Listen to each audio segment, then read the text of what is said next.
We are live.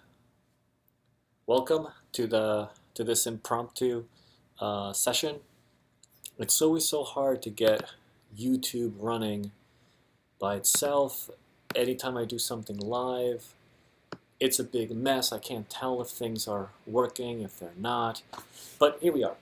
So this time I'm not going to do it in the basement because I'm going through all of my equipment since the trip. I got back from Mexico in on Wednesday. It is now Sunday. I still have not even been able to open my suitcase full of my equipment, so this probably smells pretty bad. Um, but welcome. Thanks for joining me, and let's go through this stuff quickly over the trip. Um, I'm not going to be able to put together the videos that I shot in Mexico just yet, just for a little bit. So I thought at least I'd do um, a quick live stream. That way I can talk about it. That way we can interact about it. And because it's time for me to finally unpack my equipment, which is probably super smelly and really disgusting at this point. As always with these live sessions, there is a live chat box below somewhere, and you can type stuff into it, and we can interact live, which is really fun and one of the reasons to do these live streams. So, first off, my time in Mexico was superb. Uh, it started out talking to Daniel, see Kayak Mexico on Instagram. We've been chatting for the last 2 years about just kayaking adventures, and finally the last couple of months we were saying, let's do something together. We figured, let's try to do a trip. Maybe I go down there and we go paddling, exploring somewhere. We came up with the idea of going to the Sumidero Canyon because he had been there last year. He loved it. He had a great time there. The place was beautiful, but he only went for 1 day, and he explored a bit of it and came back. So we thought, how about we go and we camp overnight in the canyon. So he reached out to Rafael Mier, who is the owner and manufacturer of Mayan Sea kayaks, and asked if we could maybe get outfitted through him, rent a couple of kayaks through him, and he said yes, of course, and he even agreed to come with us on our adventure. So a huge thanks to Rafa, for helping us put the trip together, and then also coming with us. And then their friend Danny also came along with us, which was an absolute pleasure. So there were 4 of us on this trip, and then what we did is I flew into Veracruz. I flew first into Mexico City, from Mexico City to Veracruz. At Veracruz, Rafa picked me up in his van with the trailer and all the kayaks and all the equipment. We drove that night to Coatzacoalcos, which is where Daniel lives. We slept there overnight. Daniel was kind enough to have us stay with him. Next morning, Danny met us in Coatzacoalcos, and we all drove in the van and the trailers with all the equipment to Chiapas, to El Cañón of Sumidero, and we found a put-in. We paddled in. About almost 20 kilometers in, we found a place to camp overnight. We spent the night there, paddled back the next day, got the van, drove back to Coatzacoalcos the next day, and then we had one more day where, before coming back to Veracruz, we were able to get down to the beach and had a little play and surf, so I was able to film Daniel playing and surf, so I'm going to have a video of that as well. And finally that night, we drove back to Veracruz. In Veracruz, Rafa once again was kind enough to let us stay at his kayak denia. It's a kayak academy that he started a long time ago. And after that, I flew back and came back on Wednesday. It was an excellent trip. And now let's go through some of the equipment we used. First off, main camera that I used the entire time was the Sony 6300. It was fabulous. Some of the footage that I've been looking at through it, exceptional. I'm really glad I took it. Now, I took several other lenses. I took a zoom which I almost didn't use at all. So I'm thinking for next time I might not take my Zoom. Guys, if anybody wants to chat with me, there's a live chat below on the page, and I am able to see what you type live, and we can interact that way. Anyway, thanks for joining me. So, the zoom lens, I almost did not use it. I took this other 24mm prime lens, which, it's a Canon.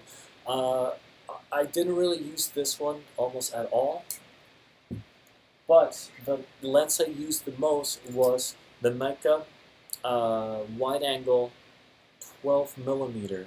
This one was an exceptional lens. It was great actually, I think mostly because when I was shooting from the kayak, because it's a wide angle, it minimized my movement, and so the photos came out crisp, and the video did not have as much motion. I think similar to the GoPro, but the GoPro sometimes is such a wide angle that I feel like I wanted something that would give a little more proportions to what I was shooting. And then the last lens I took, which I used a lot, which is my absolute favorite lens, which is the Canon 50mm prime, that is the 1.2. So this one I babied like crazy. I used it with the Metabones adapter so that I could put it on the Sony. In terms of tripods, the new tripod was excellent. I have it in here. I'll pull it out in a minute. As always, if you'd like to chat, there's a chat. There should be a chat box below, and we can go back and forth live. So tripods. I use these two Joby tripods quite a bit, mostly for setting up GoPro time lapses. I wound up using the GoPro 4 the most. I had taken two GoPros with me, and the other guys on the trip also had GoPros, so I wound up not using them as often as I thought I would. Since everybody had a GoPro going, I only used one, and I used the Sony 6300. That was pretty much the main setup I used. Then I also used the Mavic, and it captured in the canyon some really incredible footage. I can't wait to share it. I actually put a small video of it, a really small, I think it was 20 seconds, 30 seconds long, on my Instagram account. Christopher, you can camp anywhere. Nice to see you. Thank you for joining me. It's like this. There's almost no one there. Very few people were there. It's a tourist location, but I'd say for mostly local people. So it was a matter of finding a place that was flat enough to camp, because the canyon just had very tall walls and absolutely nothing. The water would go all the way up to the wall, so you couldn't really find a place to camp. But once we did find a place to camp, we were able to just pull out and camp there.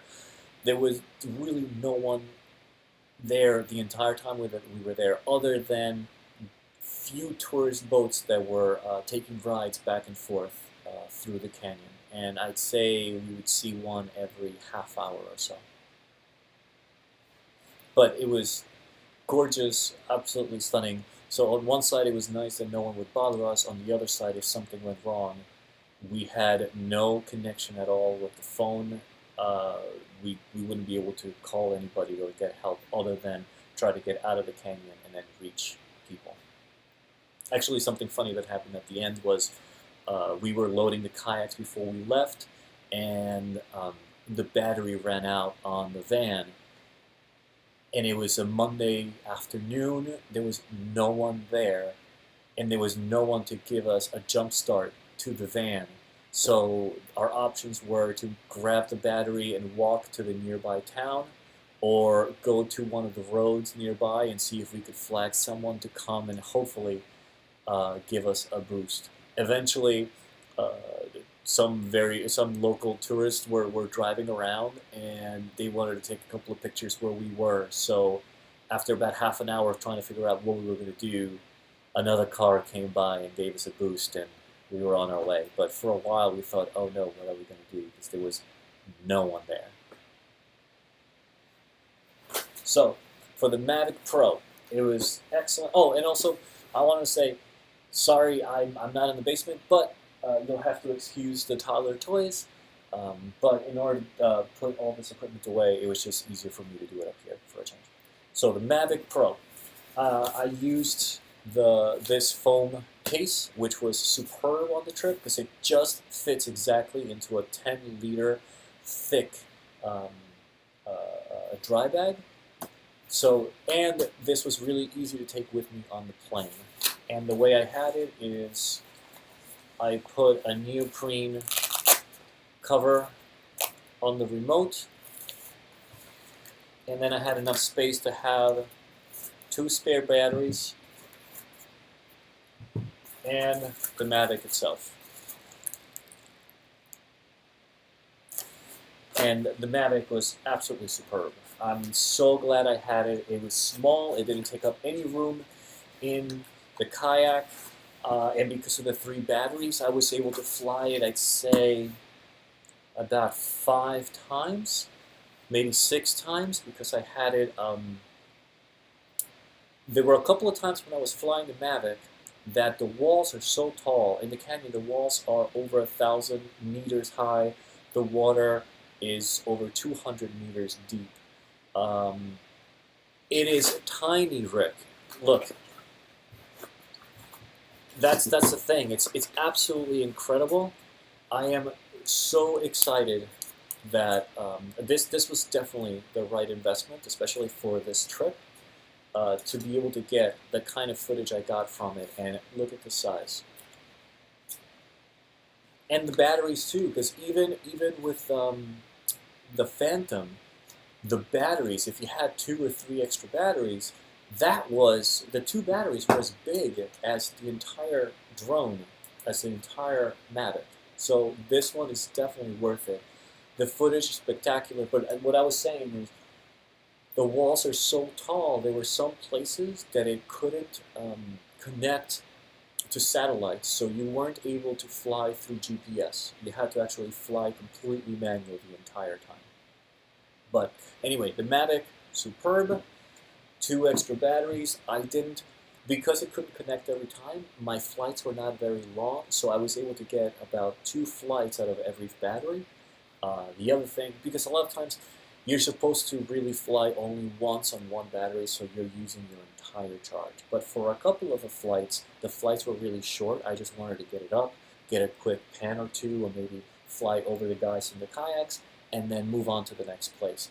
And by doing that, I only used a little bit of battery, and I felt confident that flying it again without a full battery was okay. So, let's see what else. If you're watching, there's a text box, there's a chat box below, and we can talk live while this is going on. Thank you for joining me once again. So, now let's move on to biggest mistake was I didn't take a sleeping pad. We thought we were going to find a place that was going to be comfy enough. Once I opened this guy, you'll see, I just used every inch of this bag. Yeah, the video is going to look really good. Just the footage was absolutely amazing, Rick. I can't wait to edit it. It's just going to take me a long time to edit it because there's just so much footage. I was able to get the video that I shot on all my cameras on top of Daniel's cameras as well, and then also the drone. So putting that together is going to take a while. Anyway, my biggest mistake of the trip was because I had this so packed to the brim, I figured we'd find a place that would be either comfy enough that I wouldn't need a sleeping mat, or that I'd have that Daniel would have something for me. It turned out that where we went was just all rocks, and I chose not to take my sleeping pad because by mistake I chose to take some other things that I thought might be a priority. For my next trip, I will be switching it around. I will be making sure that I take a sleeping pad. At least I took my little pillow, which was very helpful on the trip. This is a climate tiny pillow that it's you blow it up, and it's tiny. And the sad thing is, my sleeping pad is about this big. It's smaller. It's smaller than the drone, and I chose not to take it. But anyway, let's see what else. The filters that I got for the camera were excellent, but one thing I noticed was when I put them on the wide-angle lens, by stacking several filters along, you were eventually able to see the actual filter's edges on it because they wound up being too thick on the lens. So I wound up using just one filter at a time, or I didn't, because what I really wanted to do is I got a circular polarizer for it, which was awesome for cutting out some of the glare on the water, but at the same time, if I wanted to use a 3 or 6 stop on top of that, the more filters you added, the more you'd see the ring around it. So I'll also add some photos later on, but since this is a live stream, I can't really cut to anything else to show that stuff. Okay, let's see what else worked. This was a holder for a phone, which actually was superb because I did a couple of time lapses with my phone. There we go.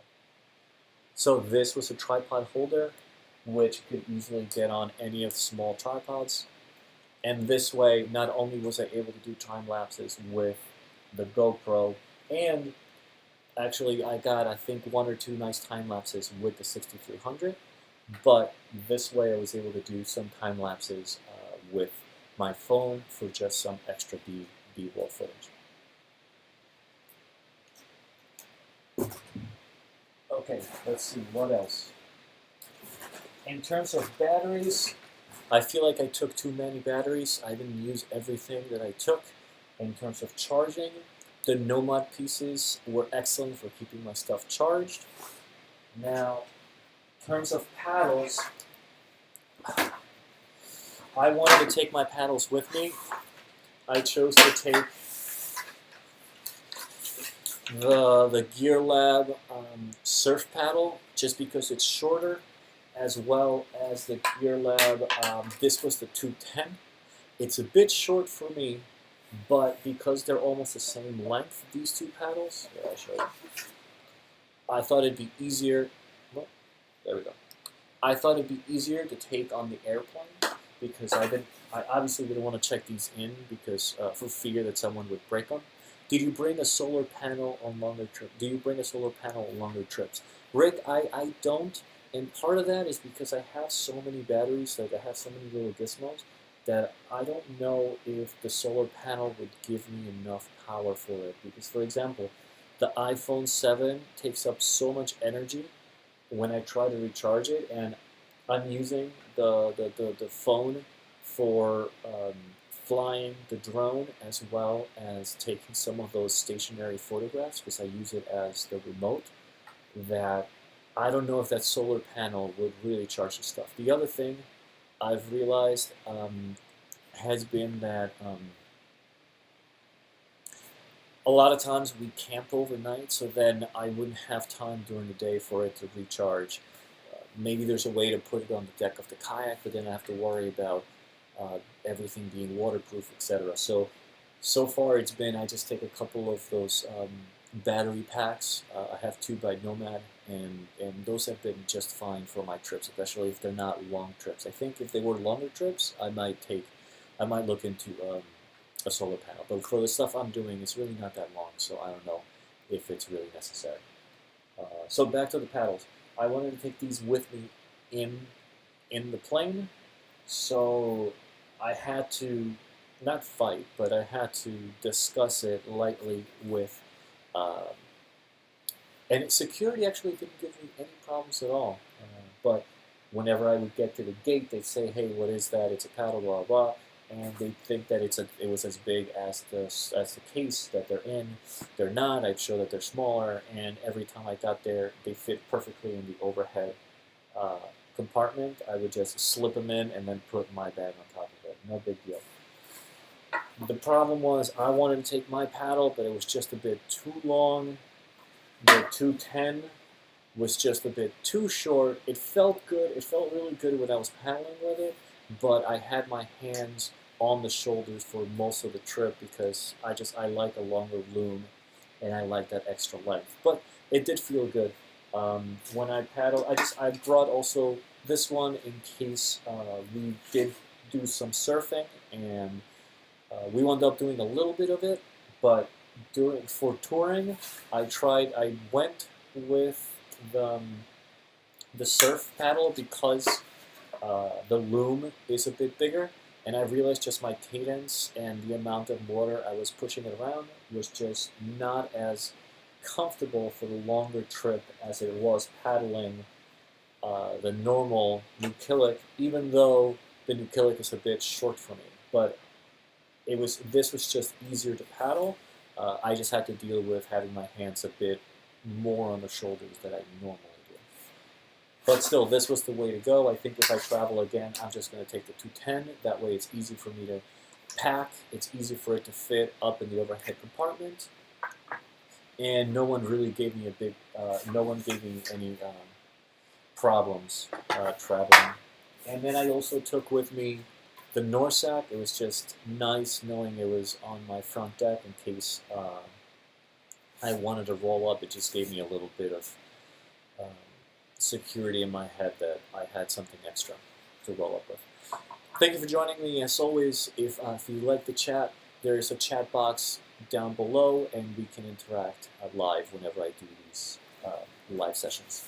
So now, after days that I've gotten back, this is the first time I opened my bag, and it is probably gonna be extremely rancid because all of the clothes I wore on the trip, I have no idea how I was able to pack this in. So water bladder, hat, flip-flops. See, here's the thing, I took both of my suction cup mounts. I only used one. So for next time I do this, only one suction cup is coming with me. I took my booties. I need to look into getting shoes that can work on and off the water because these were a little bit of a nuisance. I had these with me while I was paddling, and then I would take them off, and I had just my small pair of Converses for the campsite. I'm thinking maybe it's time to just get a pair of Astrals or water shoes of that type. If there's any that you guys would recommend, please let me know. Paddling shoes that you've enjoyed so far. I think it's time for me to get an actual real pair of paddling shoes that I can then wear on and off the water.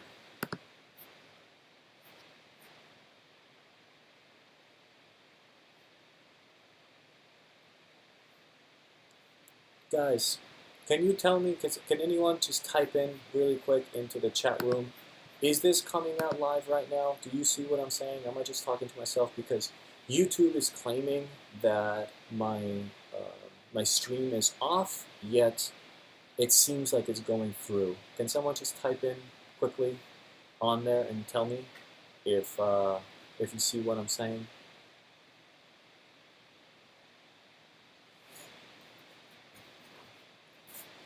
Let's keep going.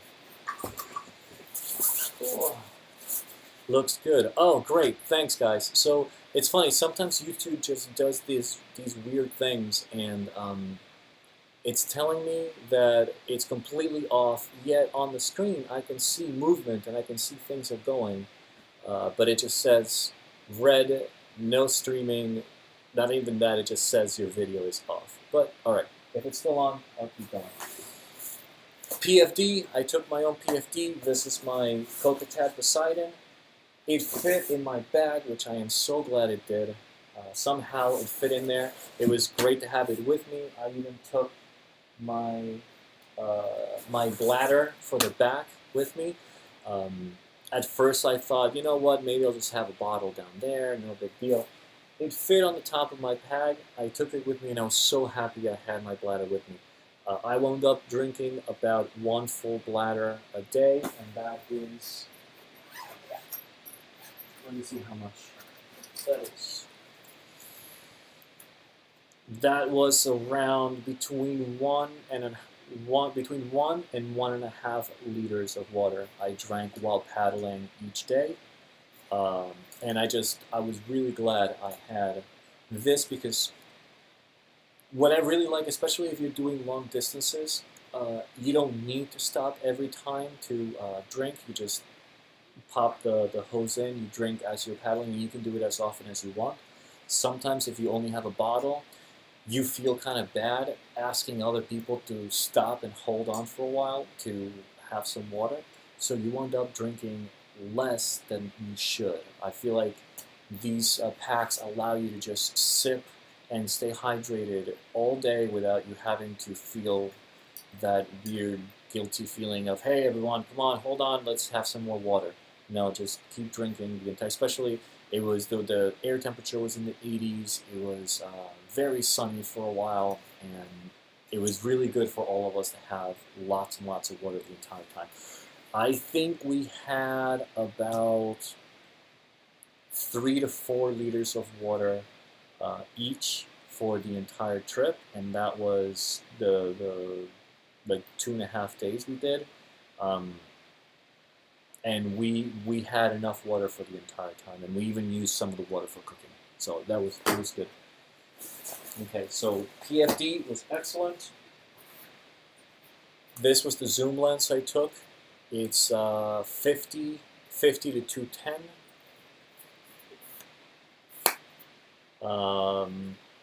It's a 50 to 210, but on the crop sensor of the Sony A6300, it winds up being much closer than that. I don't know if I would take it on the next trip just because I didn't take it out once. I once we were camped, I took it out to because I was thinking maybe there'd be wildlife that I wanted to photograph. There was a chance we might see. Rick, you agree? You use a 2-liter one. Exactly. I think so far, whenever I do day paddles, I wind up drinking around 1 liter. And I think if it's going to be longer or if I want to have some extra just in case someone else needs, I always go for the 1.5 liters only. Anyway, for the zoom lens, I was thinking there was a chance of crocodiles being there. So I was thinking if there was any chance that I wanted to get close to anything, why not have a zoom? I wound up not taking it out of the bag once. So this could have been something that I switched and taken a sleeping pad instead of the zoom lens. I took goggles because I thought maybe we'd do some rowing sessions. Instead, we just had fun doing lots of other things. I took my tow belt and my contact toe. I feel like it's always good to have those. I'm really glad I didn't have to use them, but they're superb. More dry bags and clothes. So this was the new tripod. It's the Mi Photo. I can't remember. It's another brand that makes them that decided to make a more of an entry level, cheaper, more affordable tripod. And it's extremely light. It's made out of aluminum. And on this trip, it was absolutely superb. It folds super small. This one is, I think, the backpacker model. What I'll do is I'll add some links below later so that if anybody is interested in finding out. But it was rock solid. It was windy at times, and it just didn't move. The head, it has a ball head, swivels easily, and then it has a really big knob that allows you to clamp it down really well. It has a quick release plate, which was excellent. Small, and it was easy to put on the camera. And it has a bubble as well that you can use, so that you don't always need one, but it's really nice to have one once in a while. You can't really tell what's going on. You just look at the bubble, you get it centered. Lastly, it has an extremely fluid and nice motion. So if you're shooting and you wanted to do some pans, you can, and you can get some nice pans out of it. That also has an adjustable knob so that you can control how quickly you want to pan. But it has, I think, five parts. Let's see. 1, 2, 3, 4, 5. 5 parts to each leg. So one of the problems I have with my other tripods is that either they're very heavy or they're just not tall enough. And this one, when it's completely extended, I know that you can't see on the camera, but when it's completely extended, so that's 5 parts on the legs, and then the centerpiece has another half that goes up.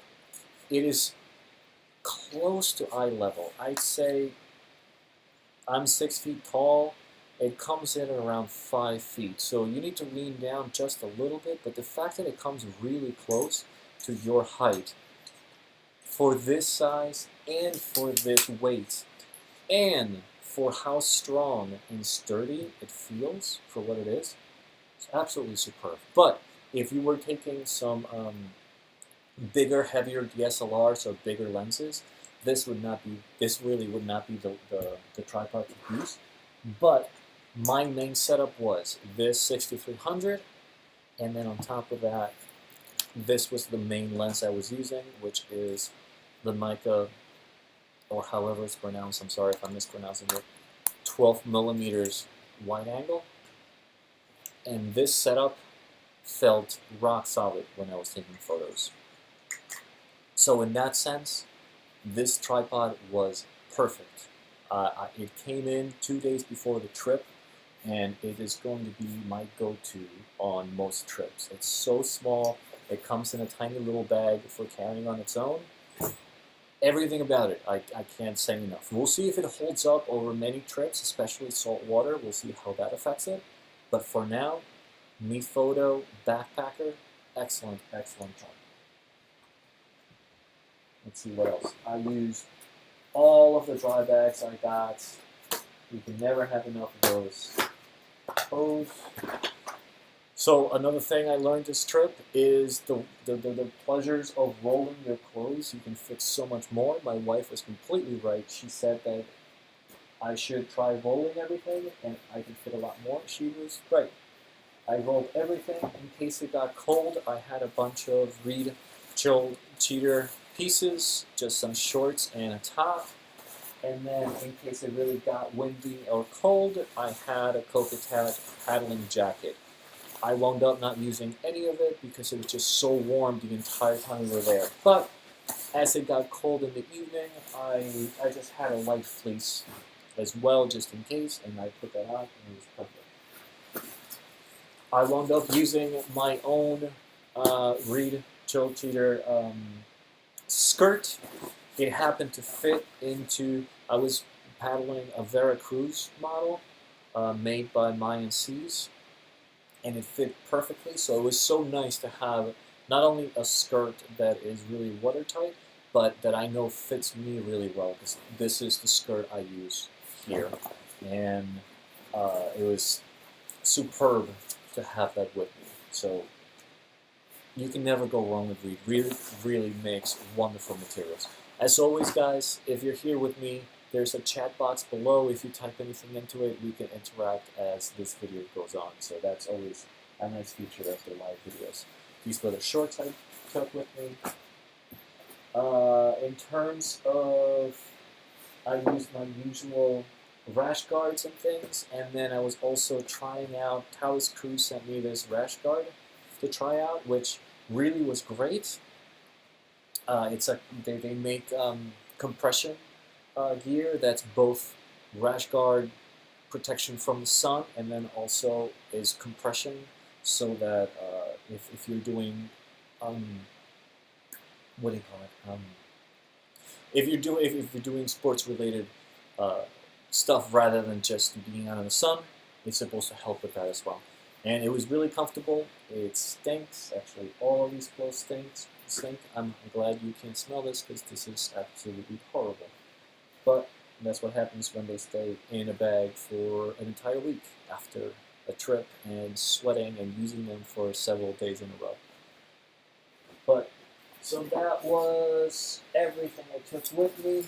In terms of towels, what I did, I have these quick drying towels, which are excellent. I think these are Sea to Summit. Yep, Sea to Summit microfiber towels. I have 2 of them, and they're superb. And one of the things I did is I had an overboard dry bag. That's a deck bag. It comes with clips.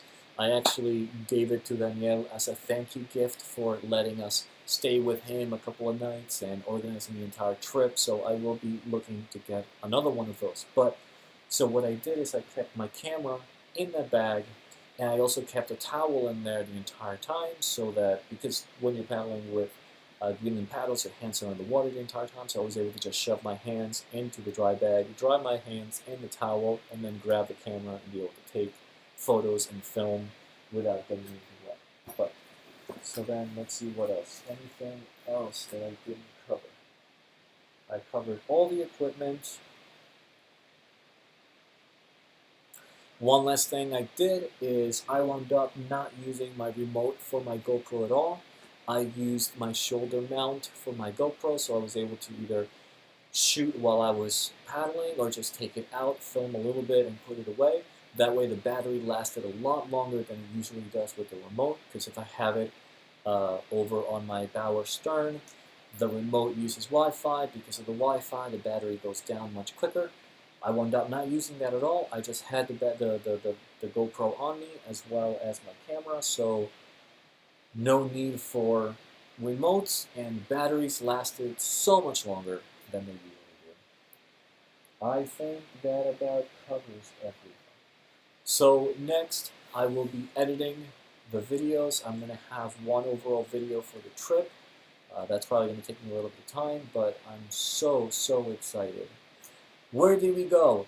So, wait, do you mean it's not, you mean right now that did the feed go down, or Fernando, which part of Mexico? Oh, okay, good.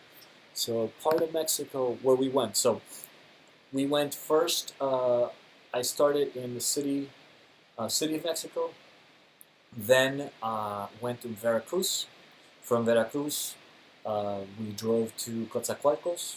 We stayed there a couple of nights at the beginning and at the end of the trip, and we also went and did a little bit of surf in Coatzacoalcos because that's where Daniel is from. And then the actual exploring was in Chiapas, in the Cañón de Sumidero, in the Sumidero Canyon. So that was every single time we drove somewhere. It was almost like it was a 3.5 hour drive from Veracruz to Coatzacoalcos, Coatzacoalcos to the canyon, and then back, and then flying. But all of it was superb. Chiapas, yes sir, that's where we were. It was absolutely wonderful. The people on the trip, Daniel, Dani, Rafa, absolutely superb. They were so nice. We stopped in many places to eat, and it was all awesome. They were so nice and helpful. The kayaks, Mayan Seas kayaks were superb. Rafa has been building them for a long time, and so we paddled two of his models. Daniel and I have the same body type. We are around 6 feet tall, and I'd say around 160, 170 pounds. We both fit in his Veracruz model, and then Danny and Rafa were paddling a slightly more high volume model, which was the Maquech model, and they were both superb. If this wasn't live, I would do cuts right now to video or photos of the equipment and the kayaks, but since it's live, I can't do that. So just look for the video. It's going to come hopefully soon. I'm going to do the two videos, one of the entire trip, and then another one, I'm going to do a video series of every time I go to visit a friend that kayaks, and what I'd like to do is show people in their backyard, in the places where, in the reasons that they paddle, because we all go to specific places that we love nearby. And so for Daniel, that was in Coatzacoalcos. He lives a couple of blocks away from the water. He loves surfing, and so what we did is on the last morning before I left, we went down to the water. We set up a couple of GoPros on his kayak, and then I also had the drone, and he went out into the waves for about half an hour. We spent just trying to get him in his element. And so I haven't, Jaja says, at work, so I haven't seen all of your live streams, so we may see a video of the canyon later. You will definitely see a video of the canyon. I won't be able to add it to this because it's a live stream. However, the moment I finish editing it, I will be sharing it. I did post on my Instagram account, so that's instagram.com/Kayak Hipster. Yesterday, I posted a small clip. I think is 30 seconds long that shows a bunch of those clips, because all I did is I couldn't help myself on the flight home. I was looking at the footage, and I actually put together like a tiny clip just so that I could share it. But soon, really soon, I want to be able to put the videos out. But anyway, so whole trip, Daniel surfing, which, by the way, he is superb at surfing. He has a beautiful technique, great roll on both sides. He does laybacks. He's able to do the around the world, which would be the equivalent of us traditional paddlers doing a reverse sweep. And he just continues to get better with each time he's out. But anyway, I need to stop now because the stench is uncontrollable. It really smells bad. So just as a refresh, I came back from the trip on Wednesday. It is now Sunday. This is the first time I opened the suitcase with all of the clothes. Yeah, it was just containing all of the rancidness from the trip. So now it's out in the open. But anyway, thank you so much for joining me. I will see you guys soon. Rick, thank you for joining me and the great questions. You have to go. Thanks for the video. Happy paddler. Happy paddling to all you guys. So I hope to have the video soon. Because it's going to take me a little bit of time to edit those. I wanted to at least have a tiny live session so that I could go through the equipment, say the things that worked, that didn't, like the lesson learned in always taking, thank you, Fernando, in always taking my sleeping pad with me. That is a must. From now on, I always have to have my sleeping pad with me, no matter what. But everything else about the trip was superb. The people on the trip, thank you. They were excellent. Daniel, Dani, and Rafa. And I will be putting out videos as soon as I have them edited. Thank you for joining me. See you next time. As always, Luke Rovner for Kayak Hipster. You going out paddling tomorrow, Tony? Oh, that's great. Enjoy. Wait, what's your time? Where are you now?